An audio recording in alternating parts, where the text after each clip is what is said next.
अस्सलामुअलैकुम वरहमतुल्लाहि वबरकातहू। अल्लाह तबारक व ताला दे सोहने ते बाबरकत नाम तो शुरू करना जेड़ा तमाम जहाना दा मालक है। ते मेरे दोस्तों की हाल चाल है थोड़ा।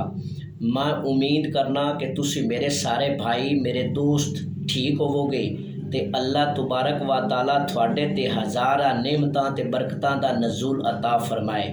तो चलो दोस्तों अज की कहानी शुरू करने। अज की जी कहानी है ना वो थोड़ी जी है तंजो मिज़ाह वाली, हासे मजाक वाली है। तो वो शुरू करने। शुरू करन तो पहले तुसी मेहरबानी करनी मेरे चैनल नू सबसक्राइब भी कर लेना है, लाइक भी कर लेना है, तो घंटी वाले बटन नू लाजमी दबाना है। तो चलो अज की कहानी शुरू करने हैं कि एक दफ़ा का जिक्र है कि किसी पिंड दे अंदर किसी पिंड दे विच एक मिरासी रहिंदा। ते वो जदों रहिंदा ना सर्दियां दा मौसम आ गया तो उन्हें चादर एक नवी बनवाई, चादर एक नवी लई, चादर नवी लेके ना ते वो चादर अपने उत्ते करके ते अपने घर तो बाहर निकलिया ना ते चलदा चलांदा जदों चौक दे अंदर गया ना ते की वेखदा कि अगों नंबरदार आ रहा पिंड दा। जदों पिंड दा नंबरदार आया ना तो उस मिरासी दी चादर बड़ी सोहनी आई ते खूबसूरत आई। वो नंबरदार नूं पसंद आ गई ते नंबरदार दे बेटे दी आई शादी।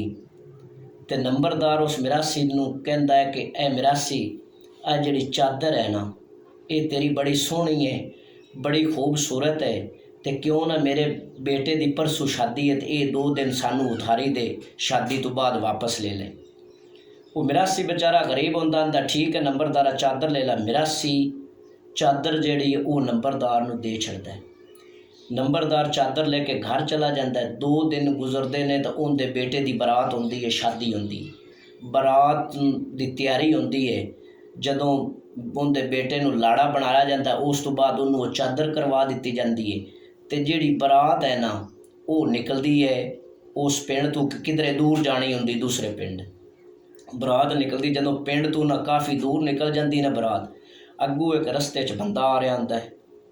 वो बरातियां तो पुछदा है कि बरात किंदी है। वो जिहड़ा मिरासी है वो बोल के आंदा है बरात तो नंबरदार दे बेटे दी है तो जिहड़ी चादर है ना वो मेरी है। जदों नंबरदार सुनता है नंबरदार तो बड़ा हैरान हो जाता है, बड़ी उनकी बेइज्जती अपनी बेइज्जती महसूस करता है। वो अपने बंदिਆਂ ਨੂੰ हुक्म दिंदा है कि मिरासी नूं फांटी लाओ।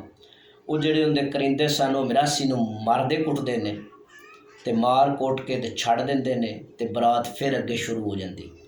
बरात चलती जा रही है। जदों फिर थोड़ा जिहा 10-15 एकड़ 20 एकड़ दा सफ़र बरात करदी है ना तो रस्ते च फिर उन्होंने एक बंदा मिलता। वो पुछदा है बरात किंदी है बरातियां तो। ते वो जिहड़ा मिरासी है ना जल्दी ना बोल के आंदा है कि जिहड़ी बरात है ना वो तो नंबरदार दे छुआर दी है, नंबरदार दे पोत्र दी है, बेटे दी है, लेकिन जिहड़ी चादर है ना उनका मैनूं कोई नहीं पता। वो नंबरदार की फिर बेइज्जती हो जाती है। वो नंबरदार फिर अपने करिंदिਆਂ ਨੂੰ ਬੰਦਿਆਂ ਨੂੰ हुक्म दिंदा कि इन्हूं फांटी लाओ। फिर उन्होंने मारदे कुटदे ने ते फिर बरात अगे चल पौंदी।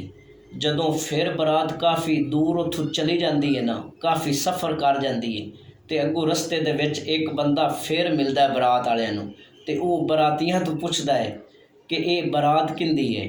तो वो जिहड़ा मिरासी है ना वो जल्दी ना बोल के पता की आंदा है, वो आंदा है ना मैनू बरात का पता है तो ना मैनू चादर का पता है।